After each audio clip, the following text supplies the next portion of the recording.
Islam bicara soal politik. Itu tadi oleh Ki Hasan Asy'ari disinggung. Yang melarang kiai berpolitik itu dulu Belanda. Mengapa? Dilarang kiai bicara politik di Mesir? Karena Belanda ingin menjajah Indonesia terus. Maka dilarang kiai bicara politik. Kalau sekarang ada orang yang melarang kiai bicara politik, itu namanya sisa-sisa Belanda.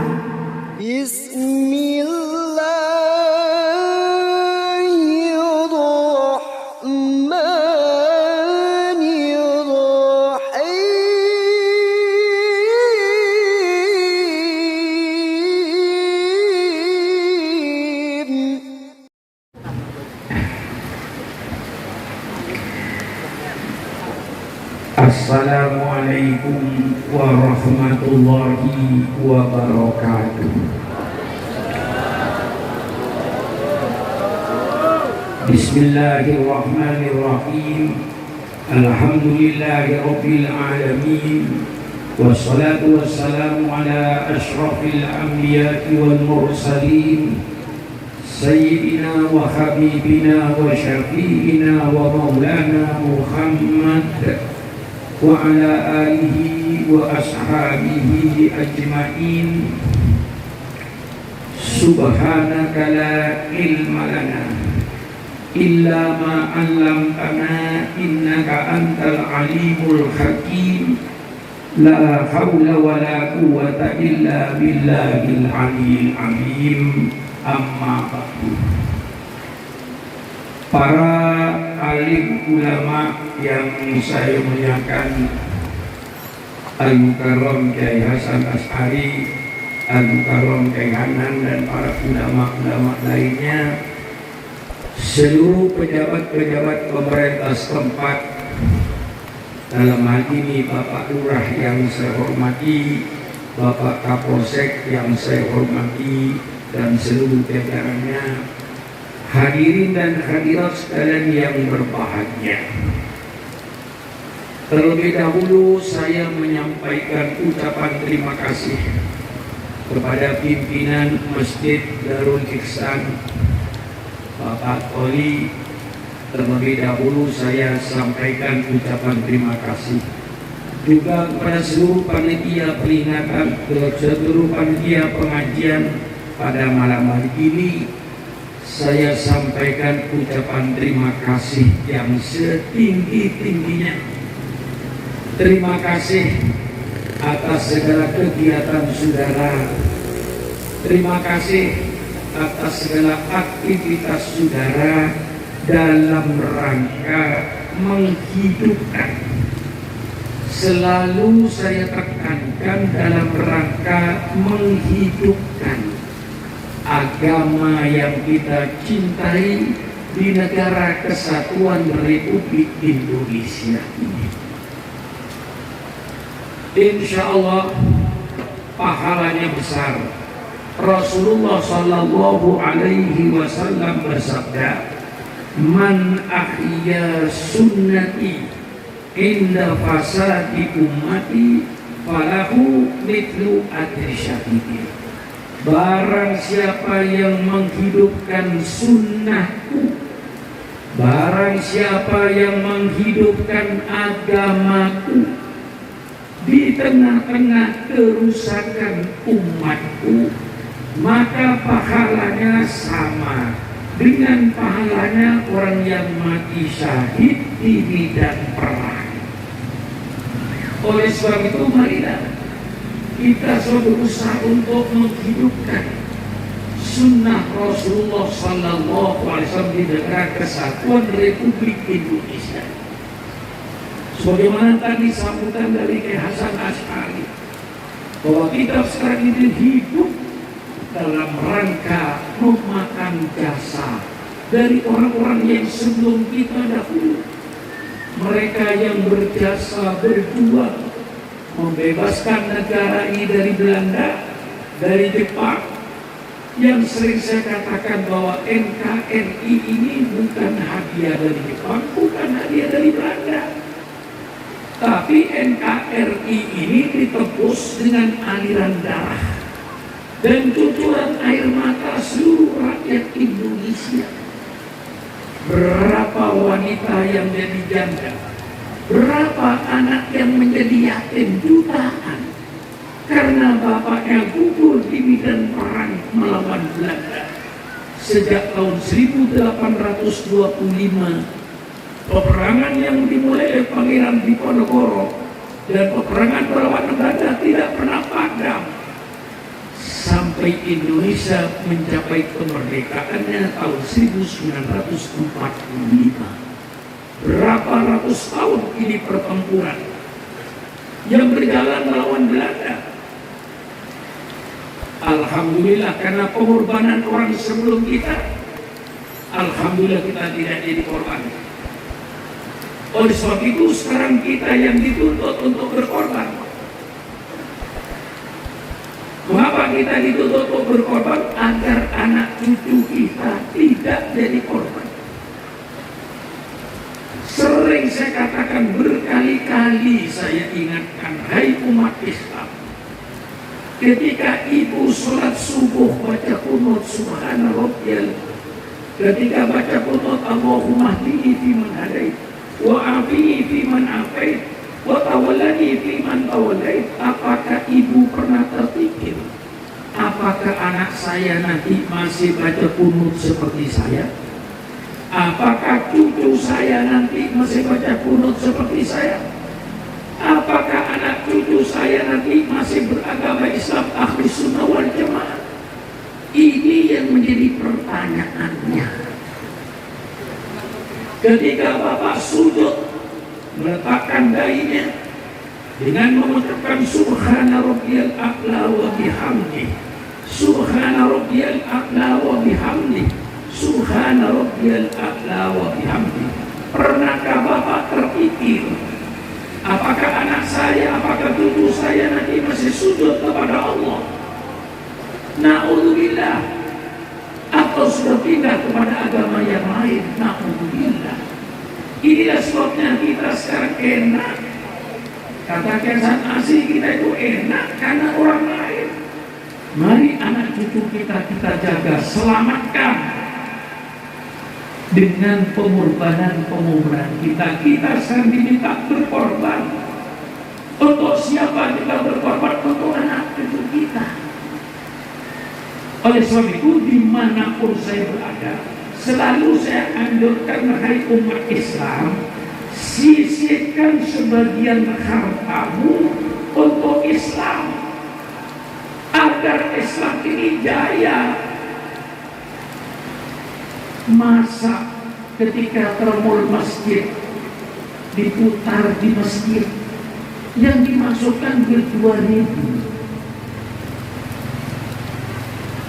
itu bukan beramal, saudara. Itu kalau duit 2.000 dimasukkan ke masjid, saudara, bukan beramal, menghina agamanya sendiri, tidak menghargai agamanya. Dan kalau saudara sudah tidak menghargai agamanya, siapa yang akan menghargai agama kita? Masa bangga 2.000 untuk masuk surga? Saya tidak minta saudara hartanya sekian juta, tidak. Minimal kalau saudara hari Jumat mendengarkan inna yaumal jum'ati sayyidul ayyam, hormati hari Jumat. Semua yang beragama Islam sekitar Masjid Darul Ihsan ini, hari Jumat berhenti merokok. Uang rokoknya saja berikan ke masjid. Sudah 25.000. Itu pun masih kecil, belum menghargai Islam. Hargailah agamamu. Kalau ingin Islam itu jaya, masa di Masjid Romul diisi dengan duit 2.000? Itu penghinaan pada agamamu. Jangan merasa beramal, menghina dan tidak menghargai agamanya. Kalau menghargai agamanya bukan 2.000.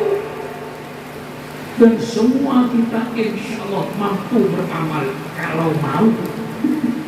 Masalahnya kalau mau. Katakan ibu tiap hari belanja.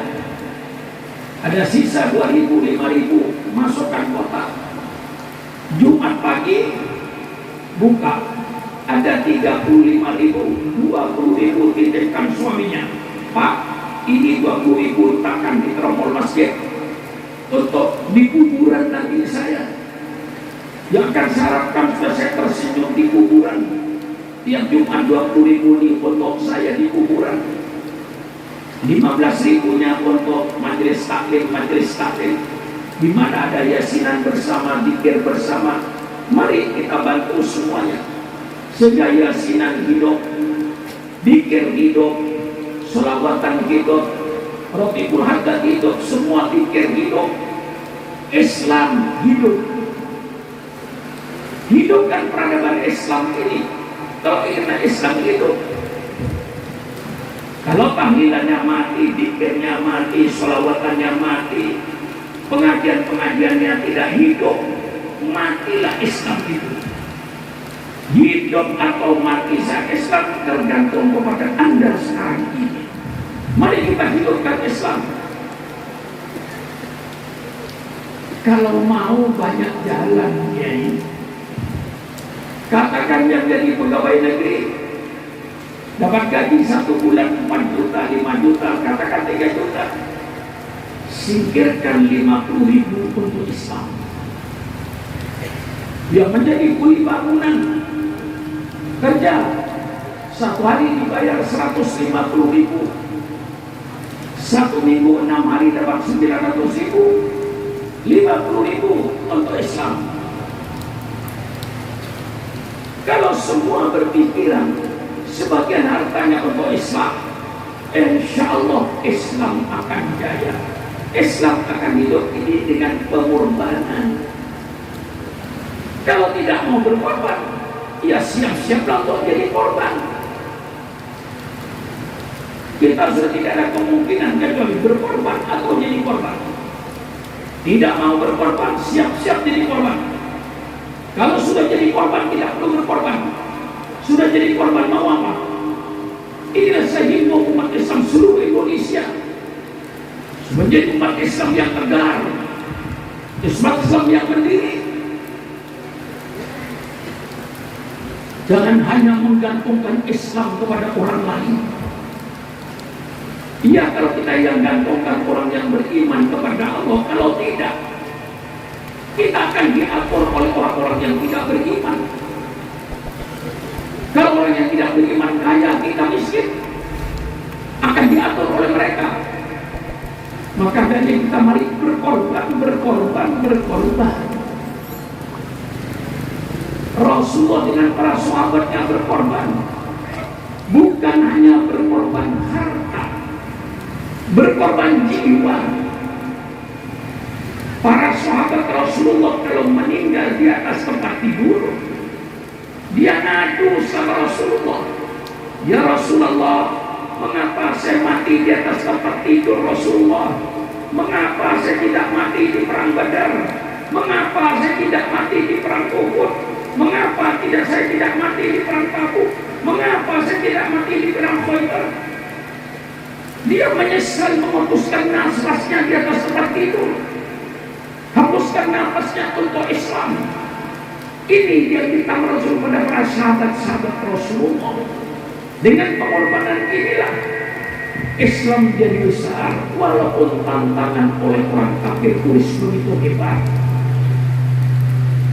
Sering saya baca tantangannya supaya saudara lebih cinta pada Rasulullah. Kalau Sultan Makmun berdakwah, Masya Allah, tidak ada kesulitan yang saya hadapi. Datang ke Pontianak belum pidato, sudah siapkan segala macam makanan dan minuman. Saya datang ke Singapura, ke Kuala Lumpur, disiapkan mobilnya, tidur di hotel. Saya datang ke negeri Brunei, saya datang di Jakarta, saya datang di Indonesia, tidak ada kesulitan yang saya hadapi. malah kenikmatan yang saya peroleh. Sukrana pun sadar bahwa kenikmatan yang saya rasakan ini di atas penderitaan Nabi Muhammad dan sahabat-sahabatnya 1400 tahun yang lalu. Ini sadari. Kehanan secara misalnya alhamdulillah pesantrennya, Hasan Asy'ari alhamdulillah dengan pendidikannya, dengan pesantrennya. Semua kenikmatan yang kita peroleh sekarang ini di atas penderitaan Nabi 1400 tahun yang lalu. Ini kita sadari dengan pengorbanan mereka itu. Bagaimana Rasul berjuang dengan segala pengorbanannya. Orang kafir bos dengan kekerasan, dengan kekejaman, dengan pembunuhannya, tapi tidak mampu untuk memadamkan api Islam. Api Islam dengan menyala terus untuk menerangi kota Makkah. Dengan embargo ekonomi gagal, seluruh bangsa Arab tidak boleh berdagang dengan umat Islam, khususnya di bidang pangan. Itu namanya embargo ekonomi. Kalau bangsa Irak, bangsa Libya pernah dikagumkan oleh orang Amerika, saya katakan, hai bangsa Irak, bangsa Libya, bukan kau yang pertama kali merasakan pahitnya embargo ekonomi. Nabi 1400 tahun yang lalu mengalami embargo ekonomi, tetapi semuanya tidak mampu untuk memadamkan api Islam itu. Dengan segala macam tawaran, Rasulullah harta wanita semuanya ditolak, gagal. Inilah perjuangan Nabi 1400 tahun yang lalu yang penuh dengan kepahitan. Akhirnya Rasulullah akan dibunuh, sehingga Rasul hijrahlah dari Makkah ke Madinah. Ini saya persingkat, ceritanya panjang. Barulah sampai di Madinah ini Rasulullah membangun suatu negara yang namanya negara Madinah, yang di dalam penduduknya itu pluralistik. Ada yang beragama Yahudi, ada yang beragama Nasrani, ada penyembah berhala. Tapi Rasulullah Sallallahu Alaihi Wasallam dengan suatu piagam yang dibikin Rasul namanya piagam Madinah. Piagam Madinah mampu menyatukan bangsa yang pluralistik itu. Jadi kalau di Indonesia sekarang ini Pak Kapolsek, ada agama Kristen, agama Hindu, agama ini. Kalau ingin hidup rukun dan damai, mari kita baca piagam Madinah ini. Yang terbukti piagam Madinah mampu untuk menyatukan bangsa yang berbeda-beda suku dan berbeda agama. Yang namanya suku Khazraj dan Bani Aus. Ini pertempurannya tidak pernah padam api peperangannya sepanjang tahun. Rasulullah masuk, padamlah api peperangan di antara suku-suku dan kabilah-kabilah yang ada. Subhanallah.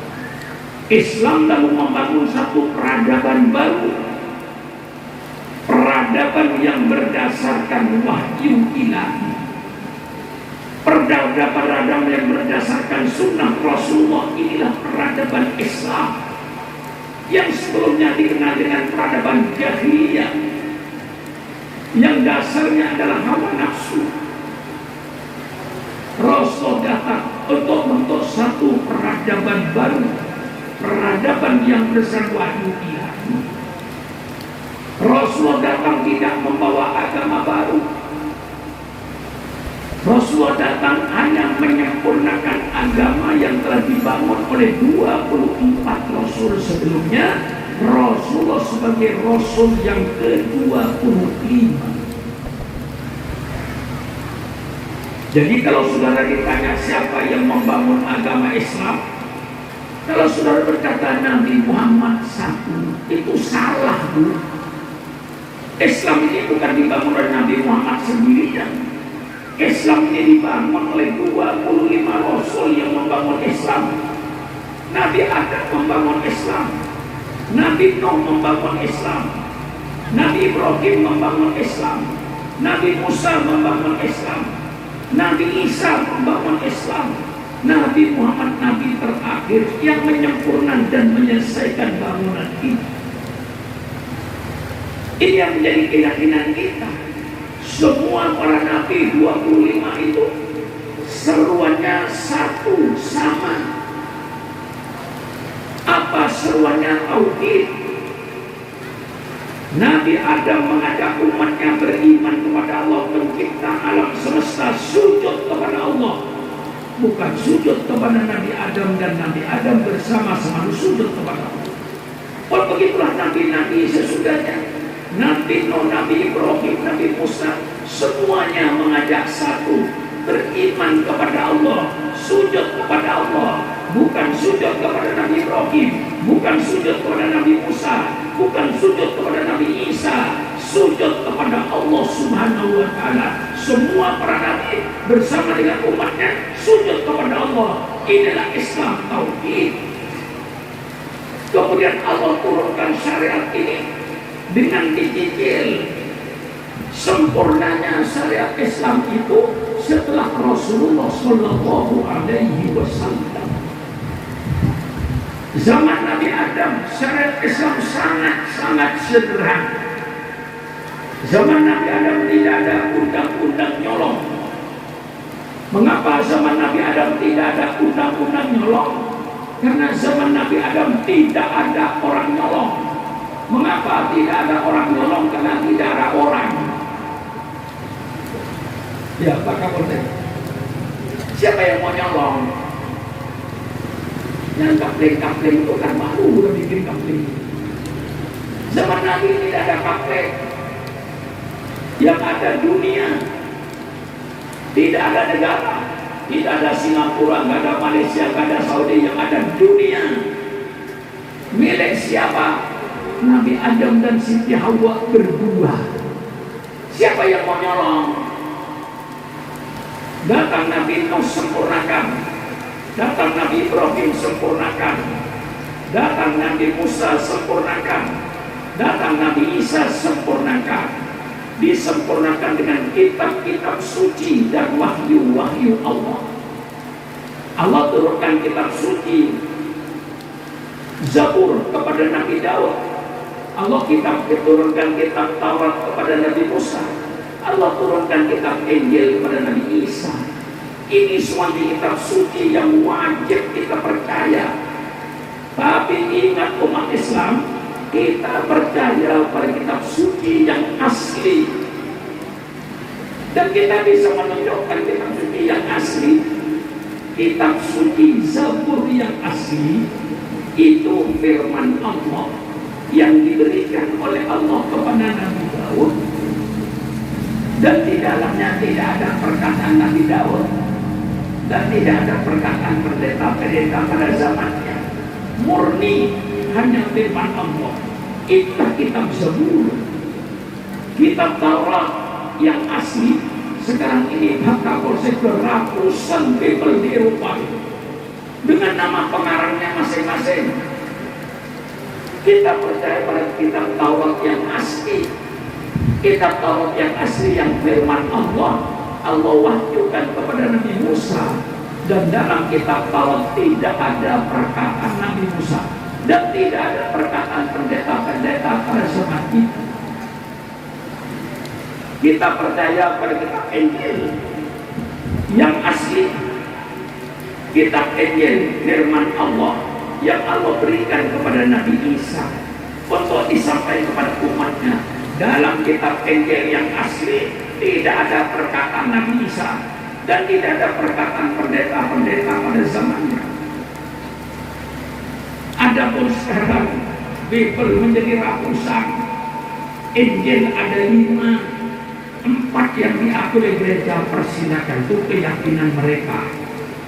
Kita tidak menyalahkan dan tidak, karena sudah jadi keyakinan mereka. Mereka percaya bahwa 4 Injil yang berbeda redaksinya itu asli. Persilakan, urusan dia. Injil Matius jelas yang nulis orang bernama Matius. Injil Markus jelas Paulus yang nulis orangnya namanya Markus. Injil Yahya jelas nama penulisnya Yahya. Injil Lukas jelas nama orang yang nulis Lukas. Dengan redaksi dia berbeda. Persilakan Pak Lurah baca 4 Injil itu. Kalau mereka yakin itu asli, persilakan. Tapi Supermakmur tidak. Apalagi ada satu Injil lagi, Pak Kapolsek, namanya Injil Barnabas. Ini Injil yang tidak boleh dibaca oleh orang gereja. Mengapa tidak boleh dibaca? Karena isinya mirip Al-Quran. Dan alhamdulillah syukur baca Injil Barnabas itu. Dalam Injil Barnabas itu ditulis Yudas Iskariot itu muridnya Nabi Isa yang membelot. Nabi Isa itu dikriminalisasi oleh Raja Yahudi. Jadi kalau ada kiai dikriminalisasi, saya nggak heran.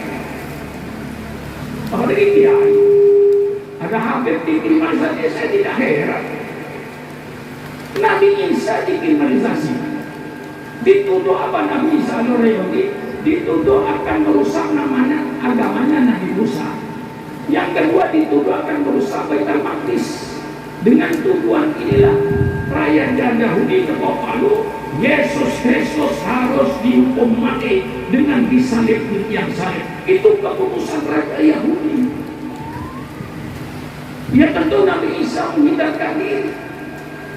Dalam kitab Injil Barnabas, Yudas Iskariot datang sama raja Yahudi ini. Hai raja Yahudi, kalau kau ingin tahu tempatnya Yesus Kristus bersembunyi, saya tunjukkan dengan syarat, berilah saya 12 keping emas. Sombongnya, dan berikan saya bantuan tentara. Baik, dikasih dia 12 keping emas, dikasih bantuan tentara. Ya mungkin kalau sekarang beri 1 kopi atau 1 batalion. Berangkatlah dia ke tempatnya Yesus bersembunyi. Dalam Injil Barnabas dikatakan Yesus sedang sujud di sebuah kebun. Mendengar ada tentara mau masuk, dia berpikir ini pasti mau menangkap saya. Yesus masuk ke rumahnya. Disitulah dalam Injil Barnabas ditulis dengan keajaiban Allah angkat Nabi Isa melalui jendela sebelah selatan, diangkat ke langit.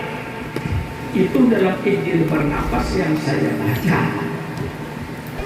Yang nulis Injil Barnabas namanya Barnabas. Jelas orangnya sudah. Nah, makanya tidak boleh dibaca oleh orang gereja. Masuk ya Yudas Iskariot ke dalam rumah itu. Begitu masuk dia menjumpai muridnya Nabi Isa sedang tidur, yang disebut kaum Hawariyun. Yudas Iskariot membangunkan, bangun, mana gurumu, mana gurumu. Begitu mereka bangun, dengan kesukaan Allah keajaiban, Yudas Iskariot itu oleh Allah mukanya diserupakan dengan Yesus Kristus. Dengan kekuasaan Allah, suaranya disamakan dengan suaranya Nabi Isa. Sehingga mereka berkata, ini guruku, ini guruku, ini guruku. Di tengah-tengah mereka menunjuk, ini guruku, tentara masuk langsung ditangkap. Dialah yang dibunuh, Yudas Iskariot, bukan Nabi Isa. Injil Barnabas, saya baca. Maka saya berani. Jangan saya yang ditangkap Pak polisi. Injil Barnabas yang tangkap. Saya baca. Maka itu oleh gereja dilarang ini. Sehingga ini benar sama dengan Al-Quran. Wa ma qataluhu wa ma salabuhu walakin syubbiha lahu. Dia tidak membunuh Nabi Isa. Dia tidak menyalib Nabi Isa. Tetapi yang disalib orang yang diserupakan mukanya dan suaranya dengan Nabi Isa. Wa ma qataluhu wa ma salabuhu walakin syubbiha lahu. Mereka tidak membunuh Nabi Isa. Mereka tidak membatai Nabi Isa. Yang dibunuh oleh mereka, yang disalib oleh mereka, orang yang diserupakan oleh Allah dengan Nabi Isa. Itulah Yudas Iskariot yang berkhianat. Dan dalam Barnabas itu dijelaskan juga yang saya baca, nanti semua kedustaan ini akan dibuka oleh Nabi di akhir zaman yang bernama Ahmad. Persilakan baca Injil Barnabas. Segala kedustaan dan kebohongan ini akan dibongkar nanti, akan dibuka oleh seorang Nabi di akhir zaman yang bernama Ahmad. Ya, Muhammad ini maksudnya. Ini jelas. Nah, kita percaya semata Injil yang asli. Dengan datangnya Nabi Muhammad, pembangunan agama Allah selesai. Jadi Nabi Muhammad itu finishing. Ini ada Ananda Pari ini, tukang bangun bangunan ini, ya kan? Bangun rumah, bangun madrasah maupun sekolah, selesai bangunan mesti diresmikan.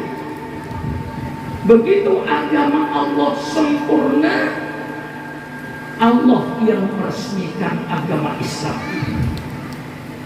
Allah yang meresmikan, langsung diresmikan oleh Allah dalam firman-Nya, al-yawma akmaltu lakum dinakum wa atmamtu alaikum nikmati wa raditu lakumul Islam madina. Hari ini kata Allah, hari Jumat tanggal 9 Dzulhijjah di Arafah turunlah ayat ini. Pada hari ini telah saya sempurnakan agamamu untukmu. Wa atmamtu alaikum nikmati, dan telah saya sempurnakan nikmatku. Menurut ulama tafsir, sempurnanya nikmat Allah ini dengan datangnya Nabi Muhammad. Seandainya Nabi Muhammad belum datang, nikmat Allah belum sempurna. Dengan datangnya Nabi Muhammad, Al-Quran 30 juz yang memberikan petunjuk hidup, baik hidup di dunia maupun hidup di akhirat, yang akan menjelaskan Al-Quran 30 juz, sudah Allah bangkitkan yang bernama Muhammad ibn Abdullah sallallahu alaihi wasallam. Sempurna. Karena sudah sempurna, Allah yang meresmikan. Maaf kepada pemerintah, maaf kepada agama-agama di luar Islam. Ini bukan pernyataan Surah Maun. Pernyataan Allah dalam Al-Quran. Apa kata Allah? Wa raditu lakumul Islam madina. Allah lalu berkata, saya ridho, saya rela Islam sebagai agamamu. Bukan pernyataan Surah Maun. Jangan Surah Maunnya yang ditangkap, Qurannya tangkap. Selama Quran saya baca, ini jelas Allah perkuat lagi. Inna dina indallahil Islam. Sesungguhnya agama yang diridhoi oleh Allah hanya agama hanya agama hanya agama Ini pernyataan Allah, bukan pernyataan Surah Maun. Jangan saya yang disalahkan. Dan ini pengakuan Rasulullah sendiri dalam kitab Sahih Muslim, dalam bab Muhammad Khatamun Nabiyyin. Rasulullah bersabda, matali wa matalul anbiya min qabli kama man bana baitan wa ana akhiru man wada'a dilabina. Rasul bikin pernyataan, perumpamaan saya dan nabi-nabi sebelum saya itu cuma ibaratkan orang yang membangun sebuah rumah, sebuah bangunan. Saya datang yang terakhir, saya yang meletakkan batu terakhir, pertanda pembangunan selesai. Ini bukan jadi pernyataan Rasulullah sendiri. Jadi Islam itu dibangun oleh 25 Rasul. Pertama kali membangun Islam Nabi Adam, disusul dengan nabi-nabi sebelumnya. Nabi Isa pembangun Islam yang ke-24. Nabi Muhammad pembangun Islam yang ke-25. Dan banyak orang Islam yang keliru bahwa agama Islam dibangun oleh Nabi Muhammad saja. Keliru, akidahnya nggak benar. Yang benar, agama Islam dibangun oleh 25 Rasul. Pembangunan Islam dimulai zaman Nabi Adam, selesai finishing dengan datangnya Rasulullah Sallallahu Alaihi Wasallam. Sempurna. Islam diturunkan untuk membentuk satu peradaban baru bagi umat manusia, bukan peradaban yang berdasarkan hawa nafsu. Nah, sekarang ini Pak Kapolsek, sedang terjadi perang peradaban dalam dunia sekarang ini yang namanya era globalisasi. Percampuran antar bangsa tidak bisa dihindarkan. Kalau dulu orang Madura kawin dengan orang Madura, bahasanya bahasa Madura. Orang Bugis, maaf Pak Lurah, kawin dengan orang Bugis dengan adat Bugis. Orang Melayu dengan adat Melayunya. Sekarang sudah hilang. Orang Bugis kawin dengan orang Jawa. Begitu kawin, terjadilah perubahan peradaban. Peradabannya bercampur Bugis dan Jawa. Dulu tidak.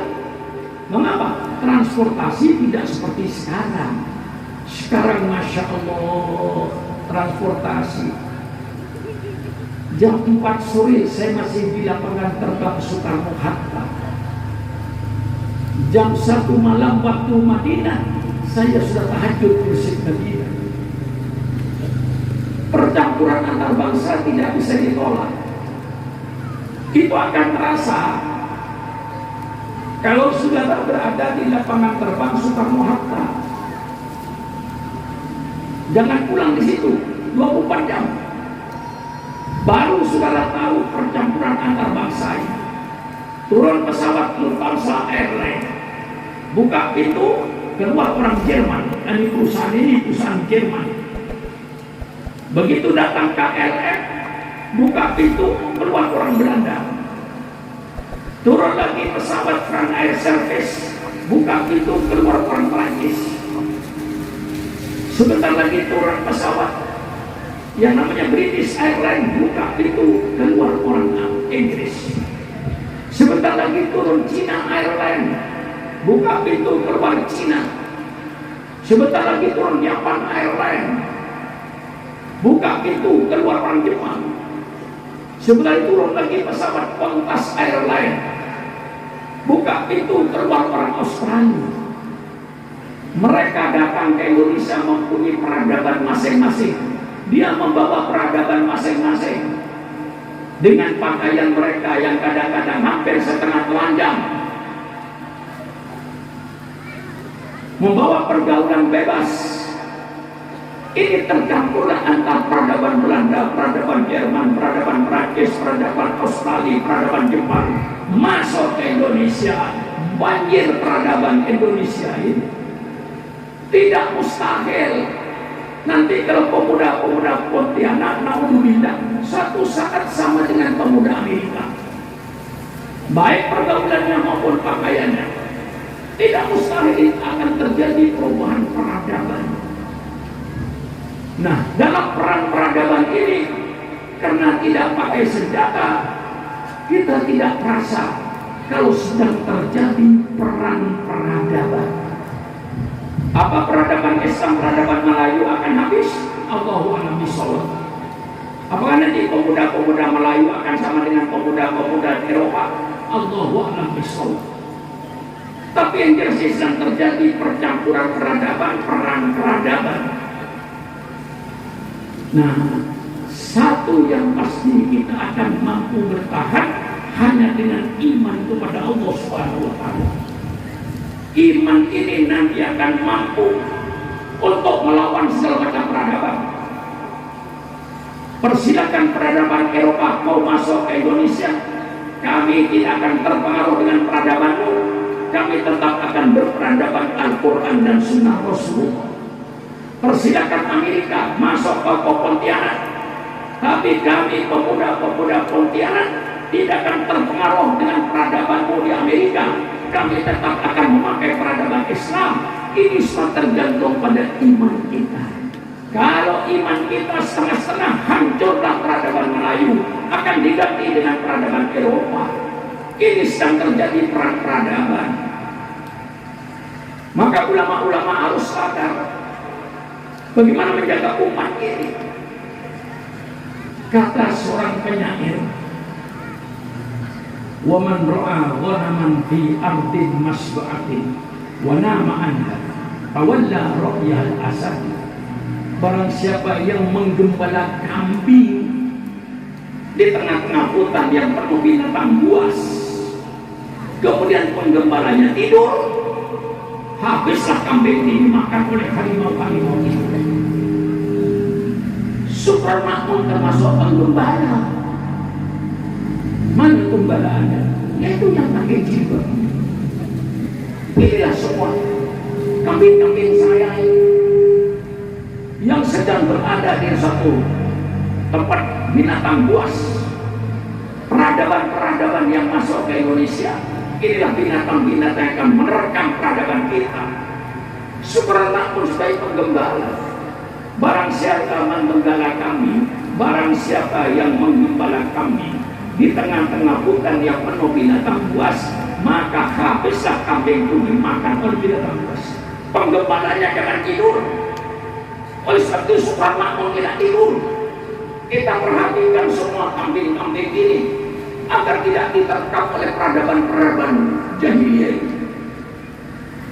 Nah, ini sekarang yang sedang terjadi, Pak, perang peradaban ini.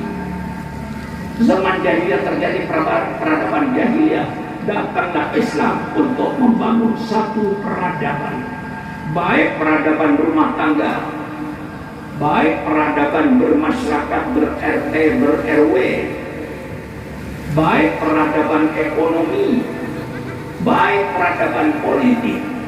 Ini semua Islam mengatur semua peradaban ini. Pembangunan Islam dimulai dengan pembangunan rumah tangga. Ku anfusakum wa ahlikum nar. Jagalah dirimu dan anak-anakmu dari api neraka. Pembangunan dan sistem Islam ini, Pak Lurah, dimulai dari pembangunan rumah tangga. Berhasilnya pembangunan rumah tangga, berhasillah pembangunan bangsa yang besar ini. Gagalnya Pak Lurah, pembangunan rumah tangga, gagallah bangsa ini semuanya. Maka pembinaan peradaban mulai dari rumah tangga. RT ini bagus, RT ini bagus, yang satu RW bagus. RW ini bagus, RW ini bagus, yang satu lurah bagus. Lurah ini bagus, lurah ini lurah bagus, satu kecamatan bagus.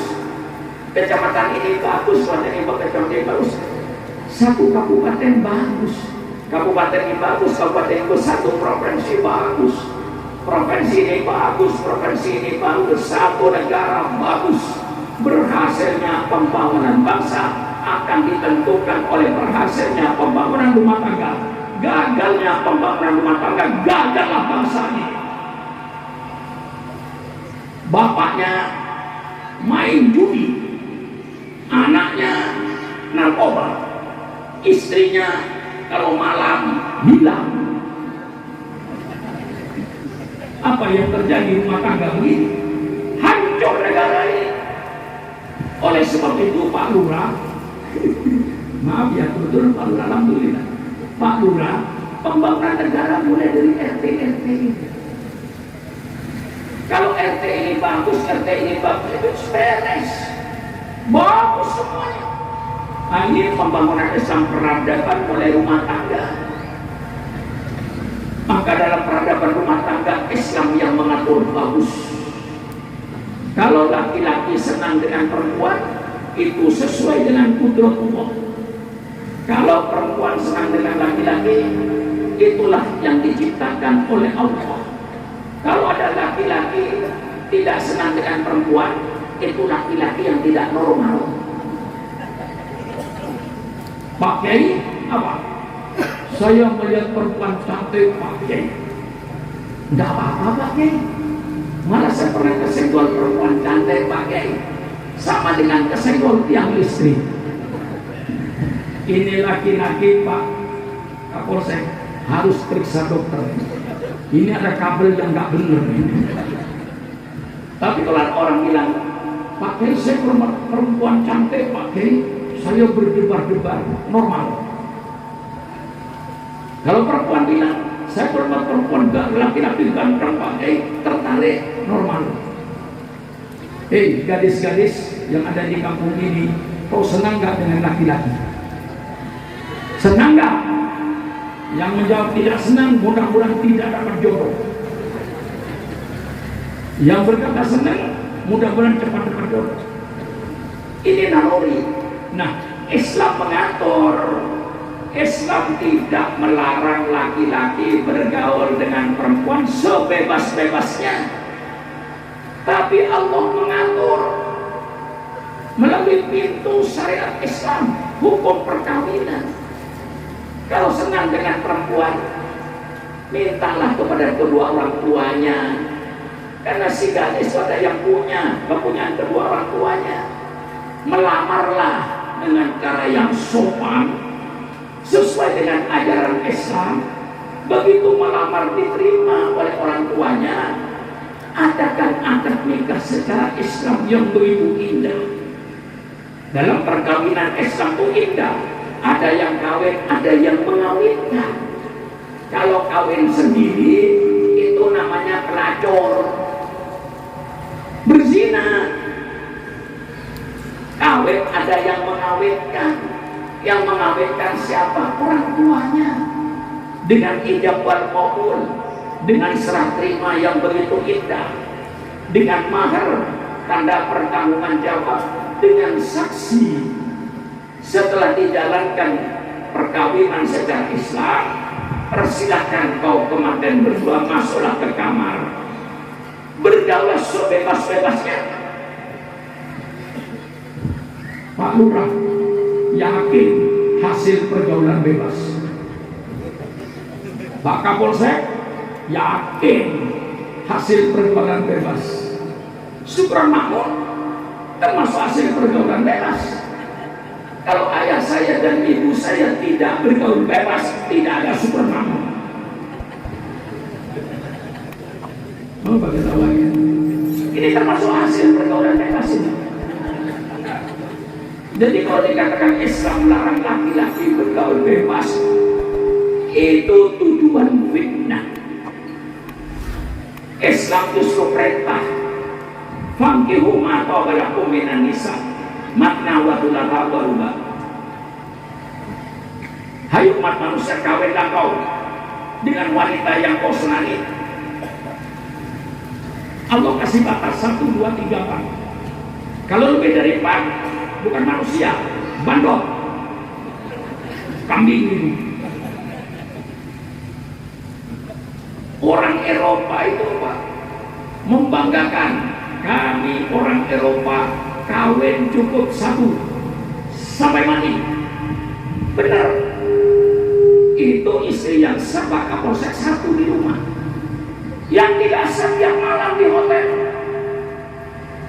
Istrinya yang tidak seberkali 100. Kalau tiap malam dia berzina di hotel. Istri yang 1 yang tidak 100. Kami tidak ada kebohongan dalam Islam. Maka dibatasi 1, 2, 3, 4. Kalau lebih dari itu bukan orang, kambing. Nah, yang dilarang oleh Allah itu pergaulan bebas yang tidak ada pertanggungan jawab. Contohnya gampang, Pak Lurah, ayam. Ayam bertelur, katakan telurnya 6, ngerem. Begitu ngerem, di antara ayam itu telur ada yang netes jadi ayam jago. Begitu ayam jago gede, ibu kandungnya dikawin, kurang ajar ayamnya. Betul apa tidak? Kurang ajar Pak? Kurang ajar Pak? Siapa? Ayam bertelur, ngerem, netes, jadi ayam betina.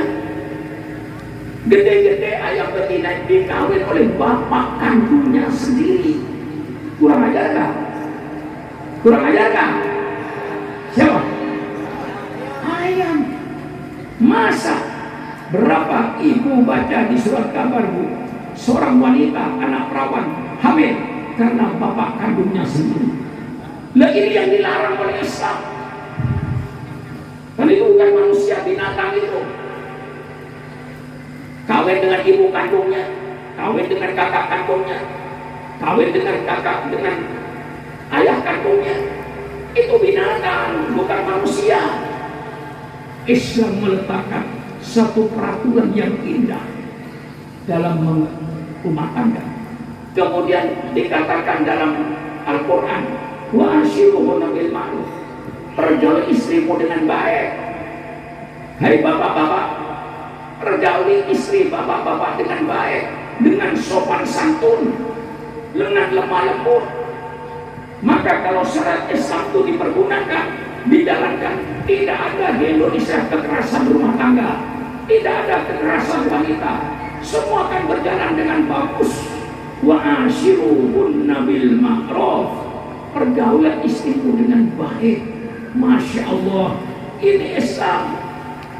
Nah, kalau saya perdalam Pak Lurah, mengapa Allah nyuruh pergaulan dengan baik? Bayangkan saja oleh Bapak, akibat pergaulan Bapak dengan istrinya, katakan 1 jam 2 jam, setelah Bapak bergaul bebas dengan istrinya 1 jam 2 jam, Bapak selesai. Tapi istrinya akan menderita 9 bulan karena akibat perbuatan Bapak. Merasa nggak, Pak Lurah? Merasa nggak? Merasa saudara? Saudara 1 jam 2 jam bergaul bebas selesai. Tapi istrimu, apa yang terjadi? 9 bulan harus menanggung resikonya. Bapak enak saja lari-lari, istrinya hamil 9 bulan. Begitu melahirkan Pak Kapolsek, tinggal tokoan nyawa, hidup atau mati. Itulah perjuangan perempuan, hidup atau mati. Berapa banyaknya orang yang mati karena melahirkan. Disinilah maka laki-laki wa ashiruhunna bil ma'ruf. Si perempuan antunya mataun warumata al-marbus. Perhiasan yang paling indah adalah perempuan yang solihah, perempuan yang taat kepada Allah, taat kepada suaminya. Itulah perhiasan yang paling indah. Kalau syariat Islam, peradaban Islam dilaksanakan di Indonesia, tidak ada kekerasan perempuan, tidak ada kekerasan rumah tangga, tidak ada kekerasan anak. Kalau dalam Islam ada kata-kata birrul walidaini, laisa minna man lam yuqir kabirana wa la yarham saghirana. Tidak termasuk golonganku anak yang tidak hormat sama orang tua, dan tidak termasuk golonganku orang tua yang tidak kasih sayang sama anak. Subhanallah, alangkah indahnya peradaban Islam. Yang muda taat sama yang menghormati yang tua. Yang tua, orang tua kasih sayang dengan anak. Tolong carikan peradaban yang lebih indah dari Islam. Insya Allah tidak ada. Inilah peradaban Al-Quran yang datangnya dari Allah. Saya tawarkan berbangsa Indonesia. Inilah bangsa Indonesia, peradaban Islam. Anda mau pakai, persilakan. Anda tidak mau pakai, syukur makmur, tidak kecewa. Karena kewajiban saya, wa ma alaina illal balagul mubin. Saya nyampaikan ini peradaban Islam paling indah. Ayo adakan diskusi antar peradaban. Saya siap untuk maju. Peradaban mana yang paling indah? Inilah peradaban yang dibawa oleh junjungan kita Nabi Muhammad SAW. Sampai mengatur rumah tangga, Masya Allah. Mulai dari WC punya peradaban. Masuk WC dengan kaki kiri, dengan doa di luar, Allahumma inni a'udzubika minal khubuthi wal khaba'is.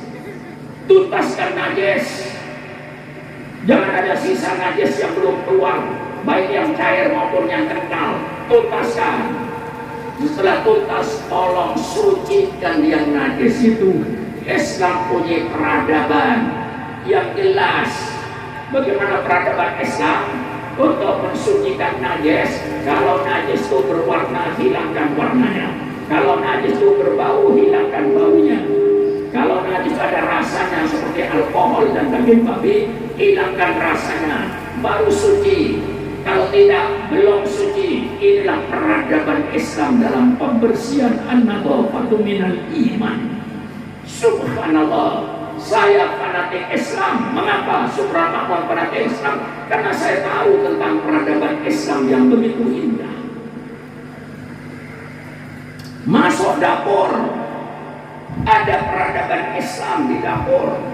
Kalau peradaban Islam ini dilaksanakan, insya Allah korupsi tidak ada, sogok menyogok tidak ada, penipuan dalam ekonomi tidak ada, ngurangin timbangan tidak ada, semua akan berjalan dengan jujur. Bagaimana peradaban Islam? La ta'kulu amwalakum bainakum bil batil. Jangan kau makan harta di antara kamu dengan cara yang batil, dengan cara yang haram. Makanlah makanan yang halal. Mana yang haram? Korupsi haram, ngerampok duit rakyat haram, sogok menyogok haram, rentenir haram, menipu dalam perdagangan haram. Tidak boleh makan barang haram. Kalau bangsa Indonesia memakai peradaban Islam, tidak mau makan barang haram, insya Allah korupsi hilang, sogok menyogok hilang, penipuan hilang. Tapi selama bangsa Indonesia pikirannya yang penting makan, yang penting perut saya kenyang, halal haram tidak peduli, batil hak batil tidak peduli, yang penting perut saya kenyang, halal haram sama saja. Jangan mimpi bangsa Indonesia akan menghilangkan korupsi, akan menghilangkan sogok menyogok, akan menghilangkan penipuan. Korupsi akan tumbuh subur, sogok menyogok tumbuh subur, kemungkaran penipuan tumbuh subur. Dikala rakyat Indonesia yang penting perutnya kenyang, halal haram tidak peduli, inilah yang menghancurkan negara. Bagaimana kira-kira? Pak Kapolsek termasuk radikal nama saya ini. Apa termasuk radikal? Jangan yang benar dikatakan radikal. Yang saya sampaikan kebenaran. Ini peradaban Islam. Kalau peradaban Islam dipakai oleh bangsa Indonesia, tidak mau makan barang haram, baru korupsi hilang, sogok menyogok hilang, korupsi hilang, penipuan ekonomi hilang, ngurangin timbangan hilang, karena takut makan barang haram. Inilah peradaban Islam di dapur. Maka ibu, bu,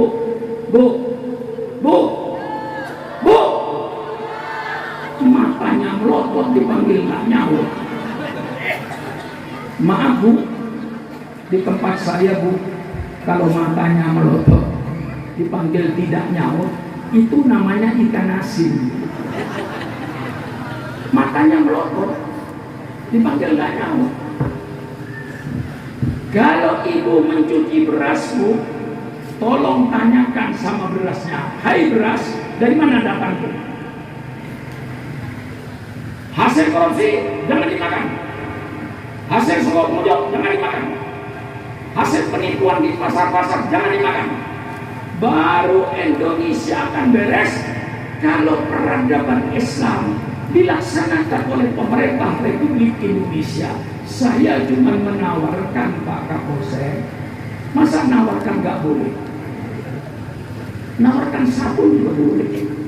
Cuma dia bilang, saya menawarkan Islam. Pemerintah mau makai, alhamdulillah. Tidak mau makai, terus orang apa nggak kecewa kok. Karena wajiban saya itu menyampaikan sesuai dengan firman Allah. Walladzi arsala rasulahu bil huda wa dinil haq liyudhhirahu 'ala dini kulli. Dialah Allah yang mengutus utusannya dengan petunjuk dan agama yang benar untuk ditampakkan dan diperlihatkan. Saya malam ini sedang memperlihatkan peradaban Islam berbangsa Indonesia. Bangsa Indonesia memakai peradaban Islam, tentu syukur makmun bersyukur. Tidak mau pakai peradaban Islam, syukur makmun tidak menyesal. Kewajiban saya cuma menyampaikan berbangsa Indonesia. Bagaimana? Mantap, saudara. Mantap. Ini saya menyampaikan. Sampai makan, Islam punya peradaban.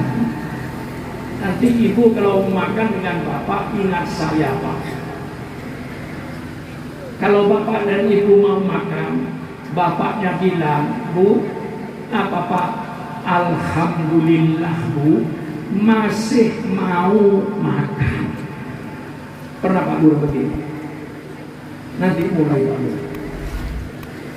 Bu Lurah nyabut, alhamdulillah pak, yang dimakan ada. Berapa banyak orang yang mau makan? Yang dimakan tidak ada.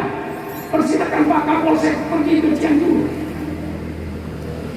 Yang hidup di kemah-kemah itu, mereka mau makan, yang dimakan tidak ada. Persilakan Pak Lurah malam ini keliling rumah sakit di Pontianak ini. Berapa ribu manusia malam ini yang tidak mau makan? Yang dimakan banyak, tidak mau makan. Ada yang mau makan, yang dimakan tidak ada. Ada yang dimakan banyak, tidak mau makan. Alhamdulillah masih mau makan. Alhamdulillah yang dimakan ada. Allahumma barik lana fima razaqtana wa qina adzabannar. Bismillahirrahmanirrahim. Peradaban Islam, tolong carikan peradaban yang lebih indah dari Islam. Insya Allah peradaban Islam lah menurut Syukran Makmun yang baik, karena dasarnya wahyu Allah. Sampai tidur, maaf, ini banyak Islam tapi tidurnya dengan istrinya tidak punya adat, nangkring kayak ayam, nangkring kayak kambing. Punya peradaban Islam ini, sebelum tidur dengan istrinya, Bismillahi Allahumma jannibi syaitan anni wa jannibni aku warzuqni dzurriyyatan thayyibah. Dengan namamu ya Allah, jauhkan setan dari saya, jauhkan saya dari setan. Ya Allah, berikanlah saya keturunan anak-anak yang soleh dan solihah. Baru naik. Bu, kalau nanti setelah ngaji bu, setelah ngaji nanti bu, suaminya naik, tegur bu, bang atau kak, kalau bilang kakak, kak sudah baca bismillah belum kak? Belum deh, turun. Ini peradaban Islam, indah. Sampai kamar tamu punya peradaban. Tuan rumah wajib menghormati tamu. Tamu jangan masuk rumah kalau tidak minta izin sama yang punya. Subhanallah. Ini baru peradaban rumah tangga, peradaban berbangsa, peradaban bermasyarakat. Insya Allah Islam mempunyai peradaban dalam ber-RT, ber-RW. Islam punya peradaban. Maka yu'minu billahi wal yawmil akhir falyukrim jarahu. Barang siapa yang beriman pada hari kiamat, hormati tetangga. Tetangga dengan tetangga saling harga menghargai. Tetangga dengan tetangga saling hormat menghormati. Subhanallah. Alangkah indahnya masyarakat yang begini Pak Lurah. Alangkah indahnya Pak Lurah kalau mempunyai masyarakat hidupnya saling harga menghargai tetangga dengan tetangga. Hidupnya saling hormat menghormat tetangga dengan tetangga. Wala tajassasu wala tabaghadu. Tidak ada yang mencari-cari kesalahan tetangga. mencari-cari kesalahan tetangga dosa. Jangan mencari-cari kesalahan orang. Wala tabaghadu, jangan saling marah-marahan. Wala tadzalamu, jangan saling berbuat zalim. Alangkah indahnya RT dan RW yang memakai peradaban Islam. Saya terang-terangan. Mengapa sembunyi-sembunyi? Mengapa takut-takut? Saya perlu menawarkan barang baik kok. Inilah peradaban Islam dalam ber-RT ber-RW. Bergotong royong. Islam yang punya istilah gotong royong, wa ta'awanu 'alal birri wat taqwa. Tetangga dengan tetangga dalam membangun RT, membangun RW, membangun kelurahannya, bergotong royong membangun desanya, saling tolong menolong di antara masyarakat. Alangkah indahnya peradaban Islam ini. Saya nyatakan pula, yang ini jarang dijelaskan, toleransi antar umat beragama. Islam sangat positif. Karena apa? Dalam Islam ini orang non-muslim itu dibagi dua. Ada non-muslim kafirun harbiyun, orang kafir yang selalu memerangi umat Islam, membunuh umat Islam. Kita bunuh, kita perangi. Tapi dalam Islam ada yang namanya kafirun dimiyun, orang non-muslim yang wajib dilindungi oleh orang Islam. Siapa itu? Orang non-muslim yang hidup rukun dengan umat Islam, tidak pernah menyakiti umat Islam, menghormati agama Islam. Dia non-muslim. Non-muslim yang semacam itu, umat Islam wajib lindungi jiwanya, lindungi hartanya, lindungi kehormatannya. Kita wajib melindungi orang non-muslim yang mereka hidup damai dan rukun dengan Islam. Mana ada agama yang sejauh ini hukumnya? Subhanallah, punya tetangga beragama Kristen, beragama Hindu, beragama Buddha. Selama mereka bergaul dengan Subhanallah, akur, damai, Subhanallah punya kewajiban lindungi jiwa dia, lindungi kehormatan dia, lindungi harta dia. Di mana ada agama punya peraturan seperti ini kalau tidak Islam?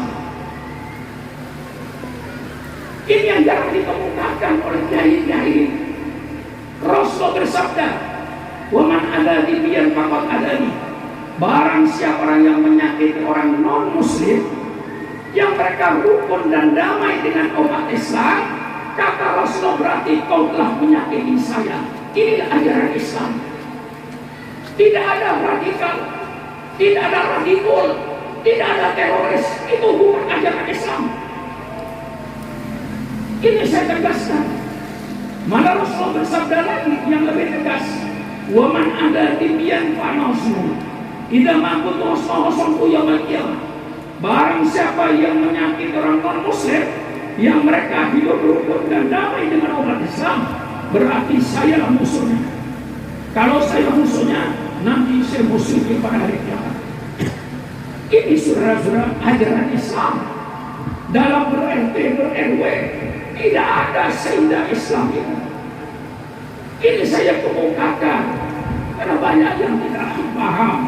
Orang Islam keras, radikal, macam-macam, teroris. Tidak ada ajaran Islam teroris itu. Kita harus hidup rukun damai.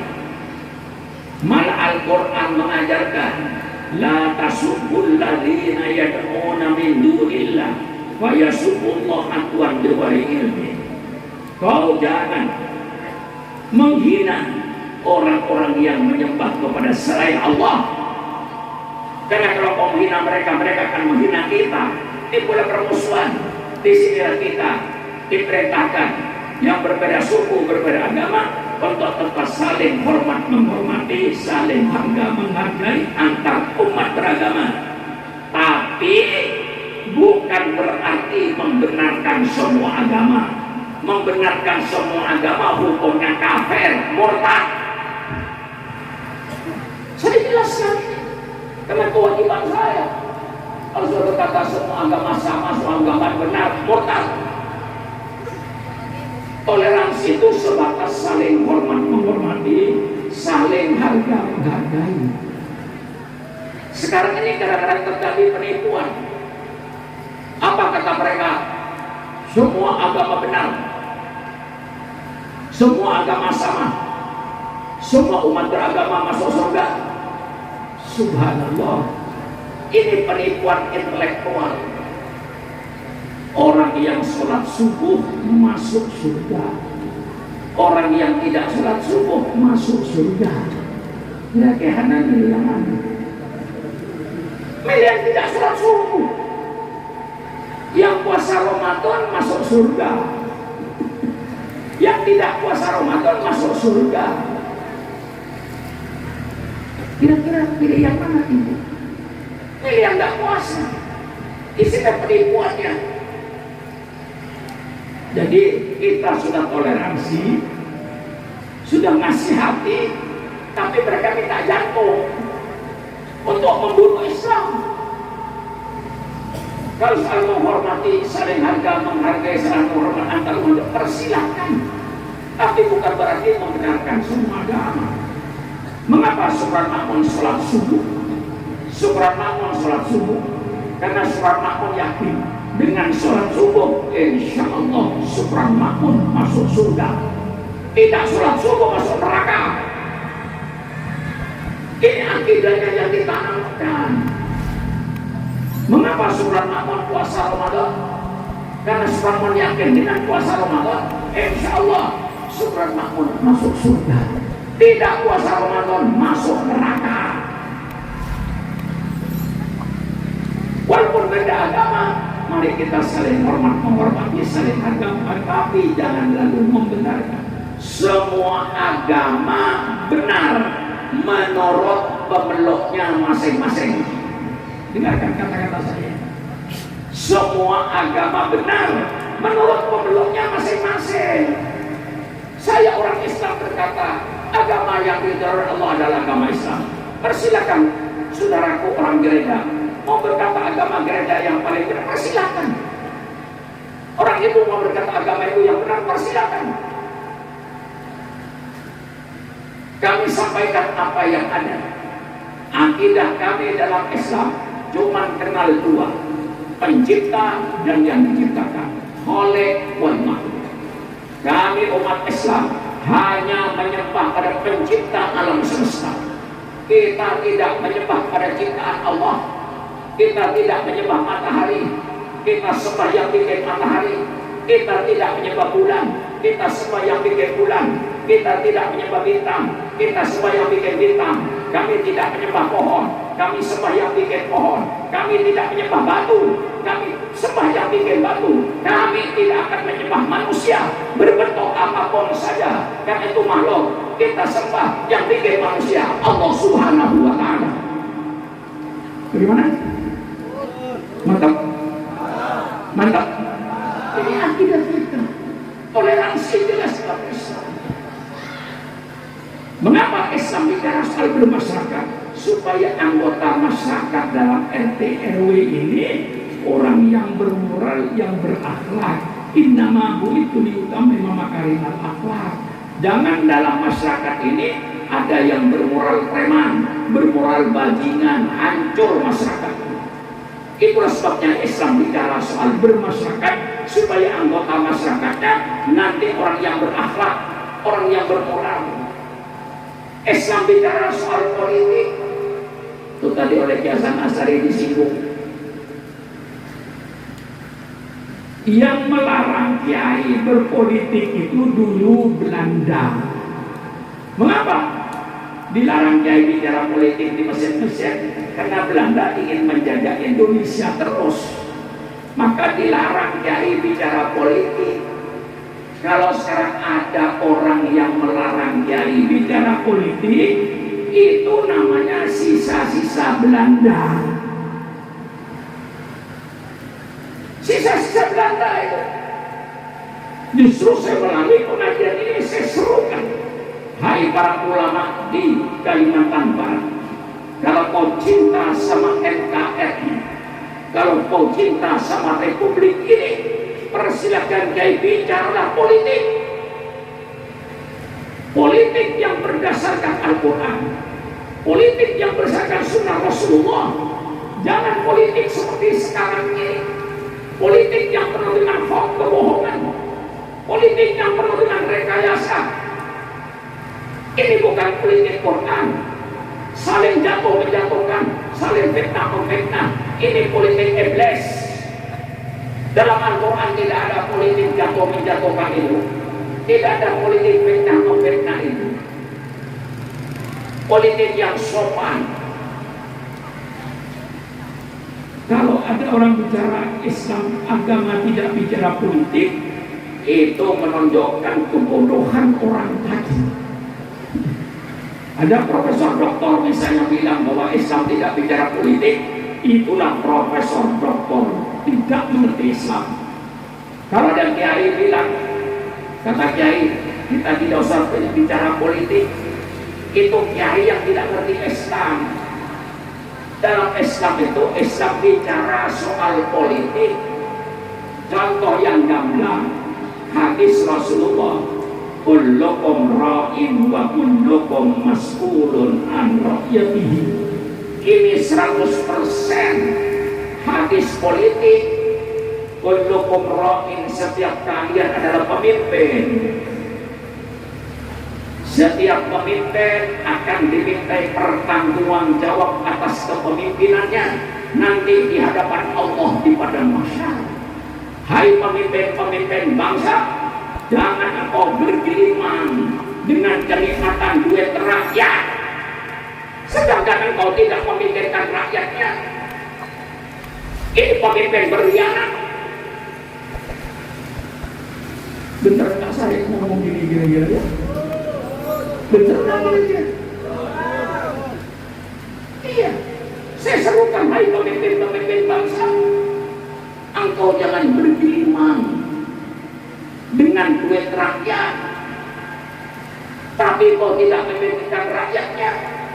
Inilah pemimpin-pemimpin pengkhianat menurut ajaran Islam.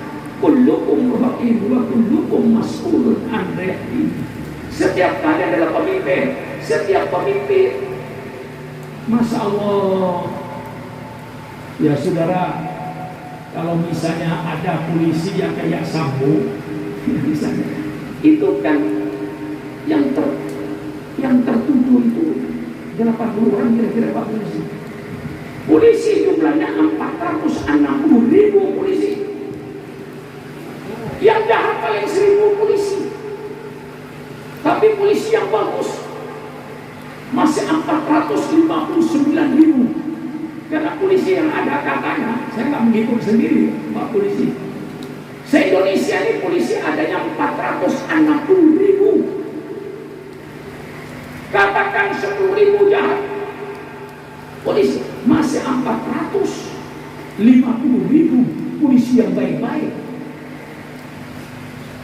Polisi yang punya integritas 10.000. Ya, singkirkan 10.000 ini demi nama baik yang 450.000 ini. Singkirkan 10.000 polisi kalau perlu, untuk menjaga yang 450.000 polisi yang baik-baik ini, yang punya kecintaan berbangsanya. Nah, ini Islam. Di dalam Islam bernegara itu wajib aklan wa syar'an. Baik menurut hukum akal, negara itu wajib. Menurut hukum syara wajib. Menurut hukum akal, mengapa wajib? Suatu bangsa yang tidak punya pemerintahan akan hancur, arogan. Tapi adanya pemerintahan, sampai dikatakan pemerintahan yang tolir itu masih lebih bagus daripada tidak ada pemerintahan. Coba bayangkan kalau Indonesia yang penduduknya 260 tidak ada pemimpin, tidak ada pemerintahannya, apa yang terjadi? Hancur. Secara akal bernegara wajib.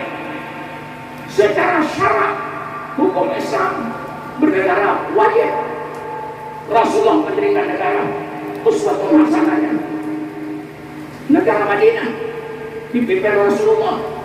Rasulullah pemimpin negara, Rasulullah pemimpin perang, yang langsung kadang-kadang dipimpin langsung oleh Rasulullah. Masya Allah, memimpin mengatur ekonomi Islam dengan hukum zakatnya. Maka mendirikan negara itu wajib aklan wa syar'an. Baik secara akal wajib mendirikan negara. Tidak ada negara hancur rakyat itu. Yang kuat makan yang lemah, yang kaya makan yang miskin, berkhianat. Tidak ada pemerintahan. Maka tolong Pak Polisi, jangan nganggur satu hari. Kalau polisi mogok satu hari aja, jangan 1 minggu. Ada pengumuman besok mulai hari Sabtu polisi tidak kerja, berarti kau bebas merampok. Polisi tidak akan nangkap. Hancur negara ini. Kalau polisi satu hari aja nggak kerja, hancur negara. Maka tolong polisi jangan mogok ya. Kalau polisi mogok, kamu innalillahi wa inna ilaihi raji'un. Semua polisi mogok, hancur semua. Perampokan akan terjadi, lalu lintas. Besok polisi Pontianak misalnya mau istirahat, yakin macet semua di jalan. Maka pemerintah ini secara hukum akal wajib, secara hukum syariat wajib. Rasulullah mendirikan suatu negara, dan di situ Rasulullah memberikan beberapa suri teladan. Quran menyatakan, Innallaha ya'murukum an tu'addul amanata ila ahliha wa idza hakamtum bainan nas an tahkumu bil adli. Kata-kata adil ini karena Quran masuk ke Indonesia. Saya kira seandainya Quran tidak masuk ke Indonesia, tolong orang Melayu, apa bahasa Melayunya adil? Orang Jawa, tolong apa bahasa Jawanya adil? Bangsa Sunda, tolong apa bahasa Sundanya adil? Hai orang Madura, apa bahasa Maduranya adil? Hei, kalau Quran tidak masuk ke Indonesia, tidak ada orang bicara adil. Adil hanya bahasanya Quran. Ini jelas. Bukan saya ingin ngaku-ngaku. Sekarang sudah lepaskan kata-kata adil. Tanya orang Melayu, Pak Lurah Bang Bugis, tolong Pak Lurah, bahasa adilnya Bugis tuh. Nah, nggak bisa jawab karena nggak ada. Orang Bugis bicara adil karena Quran masuk. Orang Jawa bicara adil karena Quran masuk. Orang Sunda bicara adil karena Quran masuk. Jadinya Quran tidak masuk ke Indonesia, tidak ada kata-kata adil. Tolong bangsa Indonesia carikan kata-kata adil. Ajukan sama saya.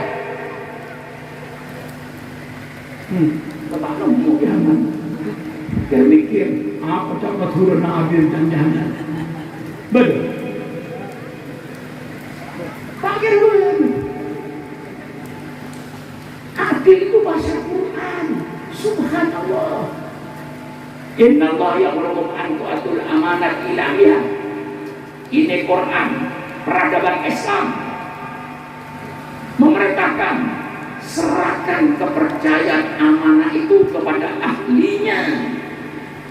Jangan sembarangan mengangkat ketua RT, jangan sembarangan mengangkat ketua RW, jangan sembarangan memilih lu kepala desa, jangan sembarangan menunjuk camat, jangan sembarangan menunjuk bupati, jangan sembarangan menunjuk gubernur, jangan sembarangan mengangkat presiden, jangan sembarangan mengangkat menteri, jangan sembarangan mengangkat anggota DPR, jangan sembarangan mengangkat pejabat-pejabat negara. Serahkan jabatan-jabatan ini kepada ahlinya. Islam. Siapa yang bilang Islam tidak bicara politik? Islam. Jangan menyerahkan jabatan pada sembarangan orang. Ngangkat menteri hati-hati, ngangkat DPR hati-hati. Innallaha ya'murukum an tu'addul amanata ila ahliha. Sampai Rasulullah dalam hadis politiknya Rasulullah bersabda, Idza tu'atil amanatu fantadilisa. Apabila kepercayaan amanah itu hilang, tunggulah hancurnya bangsa itu. Rasulullah ditanya, ya Rasulullah, bagaimana hilangnya kepercayaan? Bagaimana hilangnya amanah? Rasulullah jawab, idza usital amru ila wali ahli fantadilisa. Kalau urusan perkara ini diserahkan pada orang yang bukan ahlinya, tunggulah hancurnya negara ini. Hai profesor-profesor, hai para ulama, siapa yang bilang Islam tidak bicara politik? Wa idza hakamtum bainan nas antahkumu bil adl. Kalau kau menetapkan hukum dan katakan hukum yang adil, yang meletakkan manusia depan hukum sama, bukan profesor-profesor dari Amerika, bukan profesor-profesor dari Eropa, bukan profesor-profesor dari Australia, dari Asia, yang meletakkan manusia di depan hukum sama, junjungan kita Nabi besar Muhammad Sallallahu Alaihi Wasallam. Persilakan baca kitab Riyadhus Shalihin. Ketika seorang wanita bangsawan dari golongan Al-Mahzumiyah nyolong, tokoh Quraisy bingung, ini anaknya orang gede, ini anaknya orang besar, nyolong. Bagaimana nanti dipotong tangannya? Diutuslah Zaid bin Thabit. Zaid menghadapkan kepada Rasulullah, katakan, Usama bin Zaid, katakan kepada Rasulullah, ini yang nyolong anaknya orang gede, anaknya orang besar, berjasa pada bangsa dan negara. Apakah ada hukum selain potong tangan? Begitu Rasulullah mendengar perkataan Usama bin Zaid ini, Rasulullah berdiri. Mudah-mudahan pidato saya malam ini didengar oleh Kejaksaan Agung. Mudah-mudahan pidato saya malam ini didengar oleh Mahkamah Agung. Mudah-mudahan didengar oleh Bapak Kapolri. Apa kata Rasulullah? Ya Usama, qad halaka man kana qablakum. Sudah hancur bangsa-bangsa sebelum kalian dahulu. Mengapa bangsa itu hancur? Rasul jelaskan, idza saraqa fi asharihim taraku. Kalau yang nyolong orang gede, dia biarkan, dia bela. Wa idza saraqa fi ad-dha'ifu aqamul haq. Tapi kalau yang nyolong orang kecil, maling ayam, semua teriak, tegakkan hukum untuk maling kecil, untuk koruptor, aman. Inilah hancurnya suatu negara. Bagaimana? Baca Riyadhus Shalihin. Baca nanti kayak. Kemudian Rasulullah bersumpah. Apa kata Rasulullah? Waimallah, demi Allah, lau anna Fatimah binta Muhammadin sarafat laqad yadah. Demi Allah, seandainya Fatimah anak kandung saya nyolong, pasti saya potong tangannya. Tidak peduli anak Nabi nyolong, potong tangannya. Tapi Presiden Fatimah kan nyolong ya.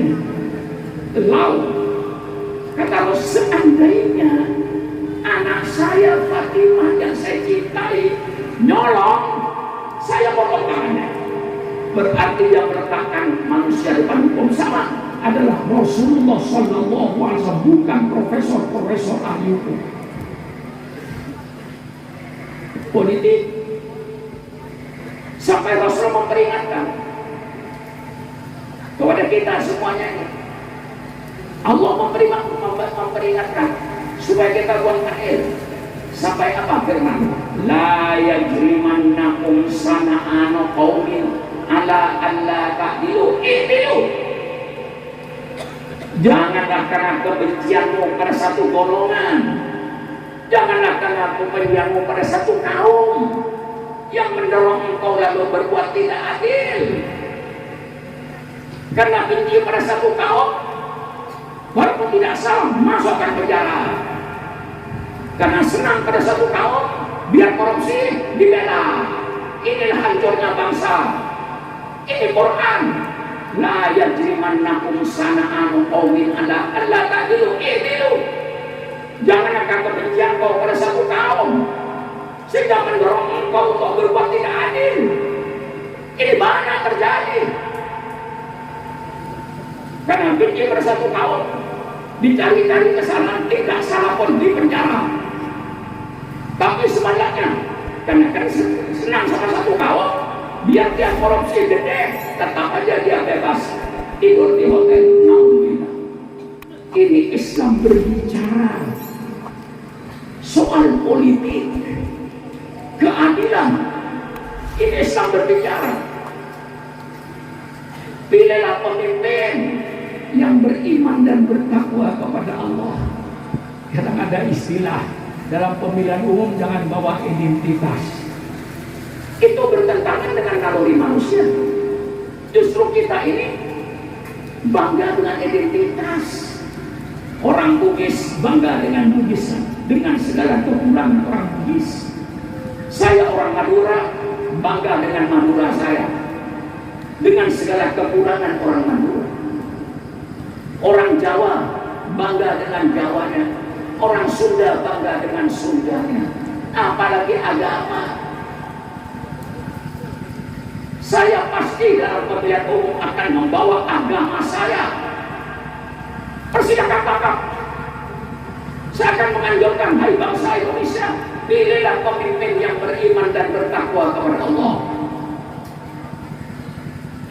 Kalau tidak boleh, saya ngomong gini, pilih pemimpin-pemimpin yang jahat itu, pilih pemimpin yang tidak beriman pada Allah, pilih pemimpin yang tidak bertakwa kepada Allah, pilih preman-preman jadi pemimpin.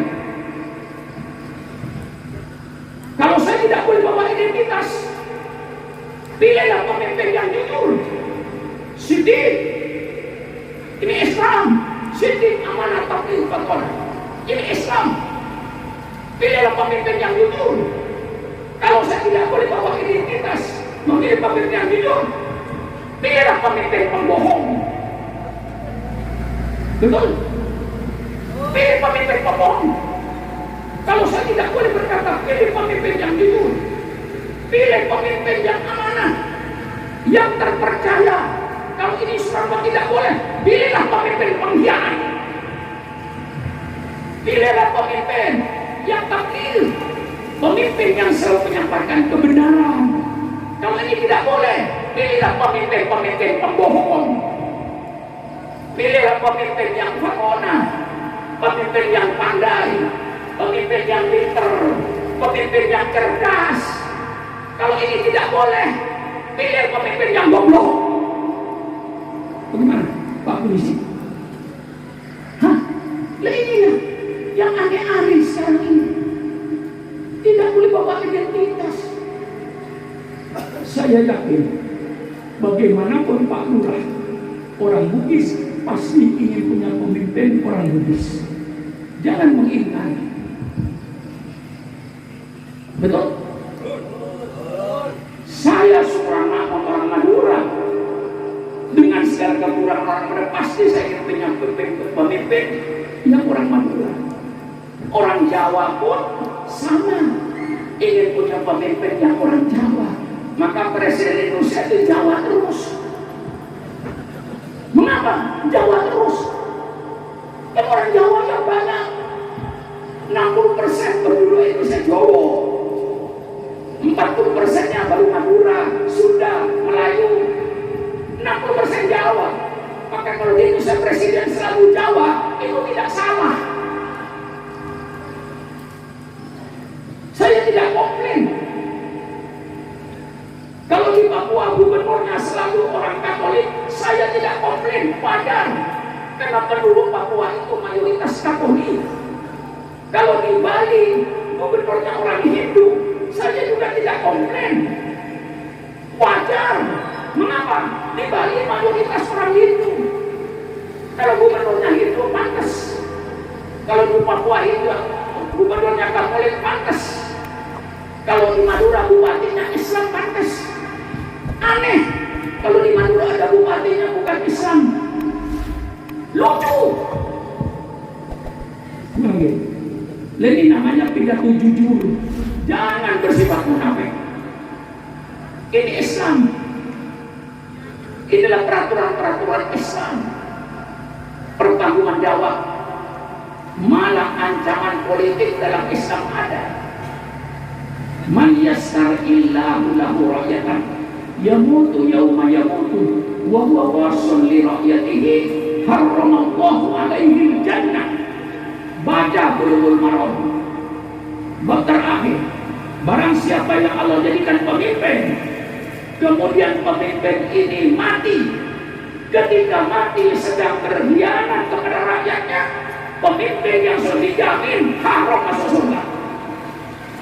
Nah, kemudian kita doakan malam ini pemimpin-pemimpin yang belum memenuhi janjinya ketika kampanye, tolong ya Allah jangan dicabut dulu nyawanya.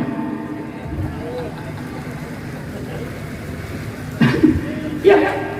Baik bupati, gubernur, DPR, tolong ya Allah pemimpin-pemimpin yang belum memenuhi janjinya ketika kampanye, tolong ya Allah panjangkan umur dia ya Allah, jangan dicabut dulu ya Allah. Kalau kau cabut sekarang sedangkan dia tidak memenuhi janjinya, neraka tempat dia ya Allah. Kasihan saya, tolong ya Allah semua pemimpin-pemimpin yang belum memenuhi janjinya ketika kampanye, panjangkan umurnya. Kalau sudah memenuhi janjinya, mau mati-matilah kau, mau hidup-hiduplah kau. Kesal saya. Ya maaf, maka ini pidato saya 60 tahun. Tiap hari pegang map saya ini.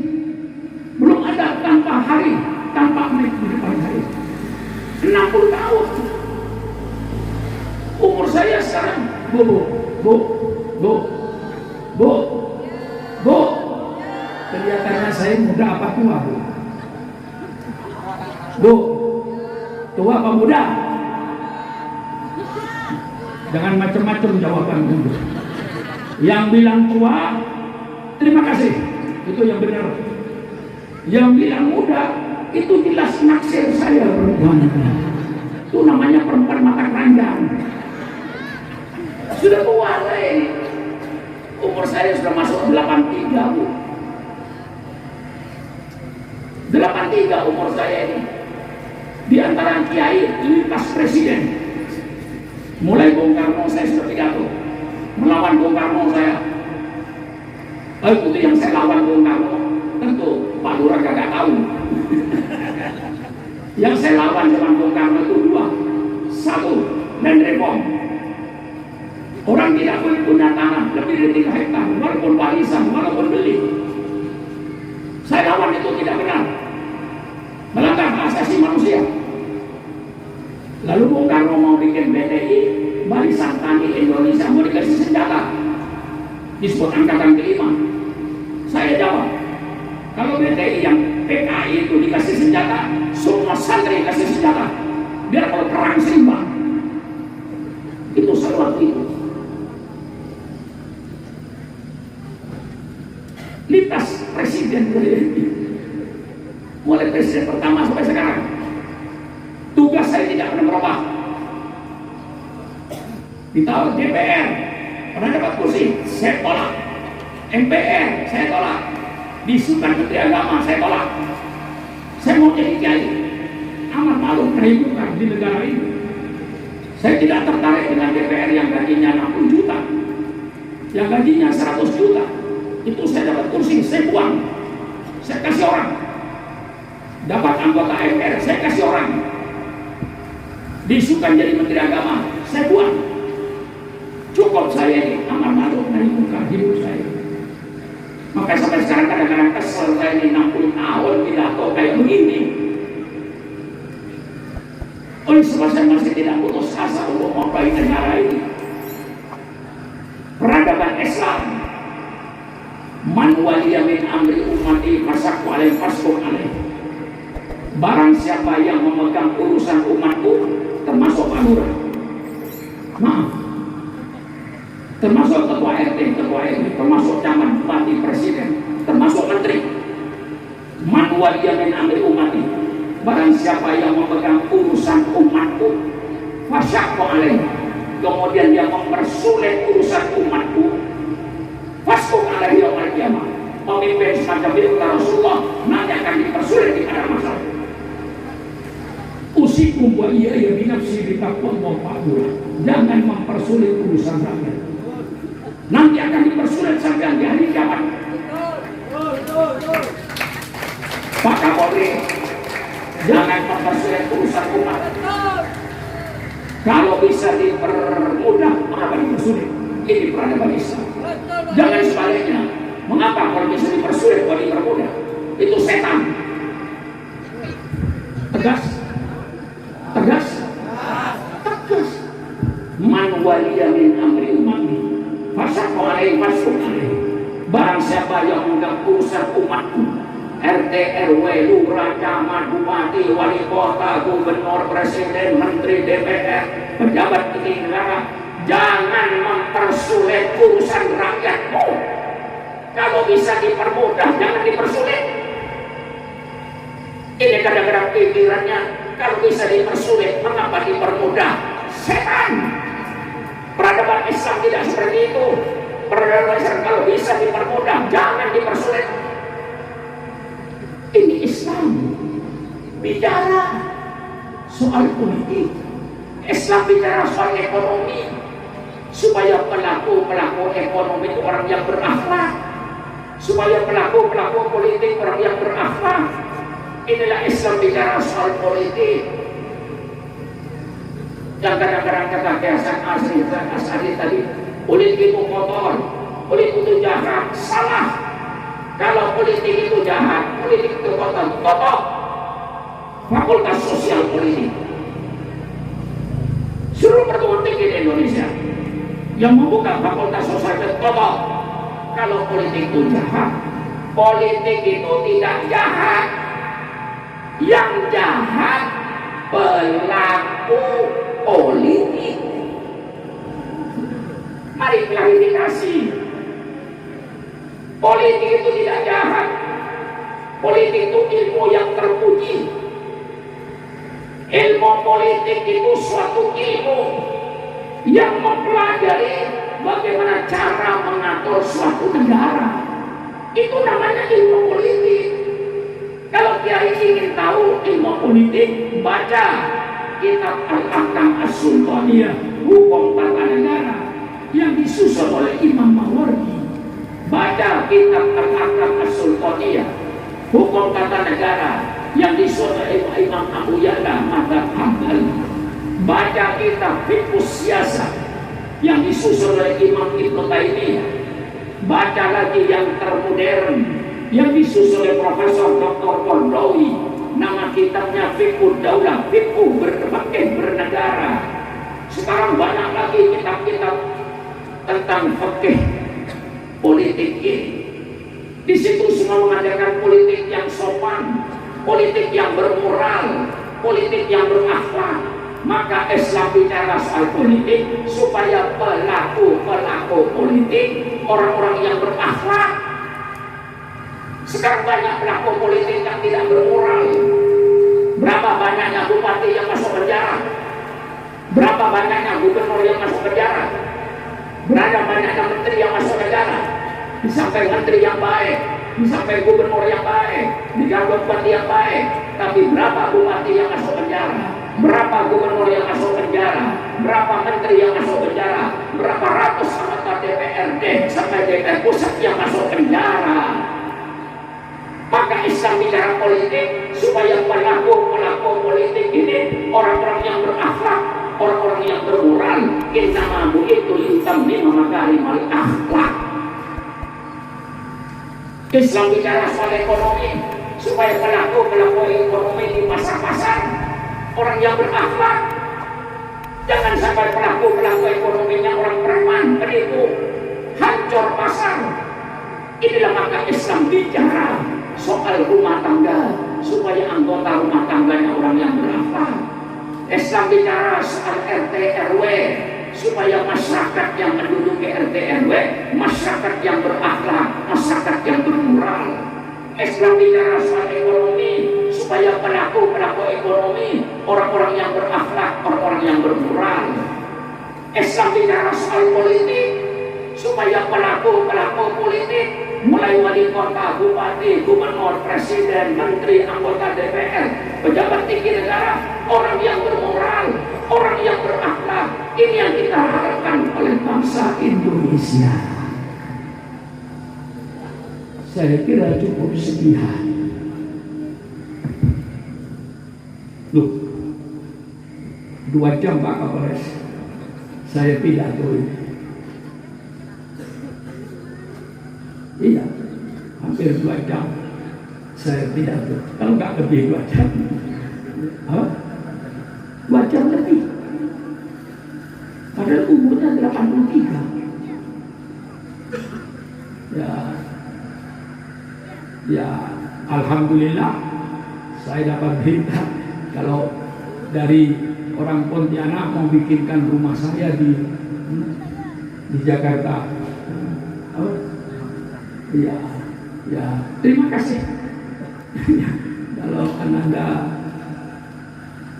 sobat Fahri dengan orang-orang Pontianak mungkin melihat rumah saya di Jakarta, barangkali Pak Kapolri nggak pantas, mungkin kayak rumah saya di Jakarta kurang pantas, barangkali mau dipantesin dengan rumah ala Pontianak. Terima kasih. Ya mungkin menurut penilaian Fahri, wah, Kiai Pak Surya kok kamu rumahnya kayak gini, padahal Kiai yang dikenal dari Sabang sampai Merauke kok begini. Nah mungkin Allahu a'lam bishawab. Ya saya cuma terima kasih aja. Dibikinin iya, nggak dibikinin iya, itu masuk rumah sementara. Betul kan? Kita semua kan kontrak dengan anggota Kapolres selama napasnya mondar-mandir. Itu kontraknya. Ibu persilakan, ini saya punya rumah, ini saya punya mobil, persilakan. Ini saya punya pabrik, ini saya punya hotel, persilakan. Itu hanya sebatas napasnya kalau masih mondar-mandir di hidungnya. Napas berhenti, nol. Mau bawa hotel ke kuburan, nggak muat kuburannya. Mau bawa mobil ke kuburan, semua Bu, kekayaan yang kita miliki Bu, rumah yang kita miliki Bu, mobil yang kita miliki Bu, perusahaan yang kita miliki Bu, pabrik yang kita miliki Bu, hotel yang kita miliki Bu, itu hanya selama napasnya masih mondar-mandir di hidungnya. Kalau napasnya berhenti, mau jadi orang kaya? Nol Bu. Ini kalau kita sadari, maka Allah berpesan, wabtaghi fima ataqad darul akhirah wa la tansa nasibaka min ahsin ila nas kama ahsanallahu ilaik. Carilah engkau surga. Itu perintah Allah. Dengan apa Allah saya cari surga? Allah jawab, dengan apa yang kuberikan kepadamu. Logikanya itu Allah, Masya Allah, luar biasa. Carilah surga. Dengan apa mencari surga? Dengan apa yang kuberikan kepadamu. Kuberikan ilmu, cari surga dengan ilmu. Kuberikan harta, cari surga dengan hartamu. Kuberikan jabatan, jadi Kapolres, sampai nanti jadi Kapolri, pergunakan jabatanmu itu untuk mencari surga, untuk cari surga. Inilah pesan Allah. Apa yang Allah berikan kepadamu, diberikan kedudukan jabatan, carilah surga dengan kedudukan dan jabatanmu. Allah berikan harta, carilah surga dengan hartamu. Allah kasih ilmu, carilah surga dengan ilmumu. Wabtaghi fima ataqallahu darul akhirah wa la tansa nasibaka minad dunya wa ahsin ilan nas kama ahsan. Berbuat baik kau sesama manusianya sebagaimana Allah berbuat baik kepada kau. Masya Allah, ayat ini hebat. Inilah dari saya ucapkan terima kasih baik kepada pimpinan Masjid Darul Ihsan, pada panitia pengajiannya. Saya ucapkan terima kasih kepada para ulamanya, pada Bapak Lurah, Bapak Kapolsek. Saya ucapkan terima kasih atas kehadirannya. Ini menunjukkan kekompakannya bahwa kita dengan pemerintah itu menjadi satu, sama kerjasama yang baik, saling hormat menghormati dan saling harga-harganya. Terima kasih Pak Lurah, terima kasih Pak Kapolsek. Kerjasama yang begitu indah di antara rakyat dengan pimpinannya. Saya kira cukup sekian saja. Wassalamualaikum warahmatullahi wabarakatuh.